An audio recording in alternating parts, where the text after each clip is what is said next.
Kan det passe, at trigonometri er Illuminati? Lad os finde ud af det. Trigonometri og Illuminati rimer næsten. Dette er bevis nok i sig selv. Men der er mere. Kan svaret mon undersøges med trigonometri? Ja. Se for eksempel her. Side A i Illuminati er 149,48 mm, og vinkel A er 52,69 grader. Men betyder dette noget? Nej. Vinkel B er 66,04 grader. Ved hjælp af sinusrelationerne kan man udregne, at sinus til B gange side A divideret med vinkel A er lig side B, sådan her. Sinus 66,04 gange 149,48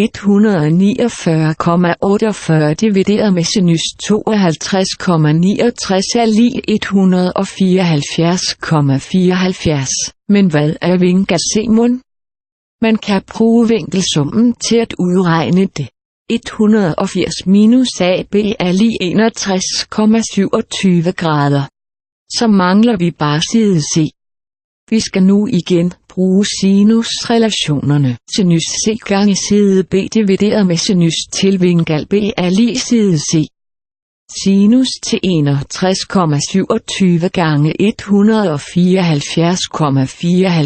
divideret med sinus til 66,04 er lig 164,8. Vent. Lag I mærke til det? Se her. Side ABC er 486. Summen af siderne plus vinkelsummen er 666. 666 er Satan, og Illuminati er også Satan. Tilfældighed? Det tror jeg ikke, men vent, der er mere. Trigonometri har 5 bogstaver til fælles med Illuminati. Antallet af stavelser i de 2 ord tilsammen er 10. 5 plus 10 er 15, og 15 divideret med 5 er 3. Ved du hvad der har 3 kanter? Det er korrekt. Et vejskilt. Nu har vi dermed bekræftet, at trigonometri er både Satan og Illuminati. Spooky.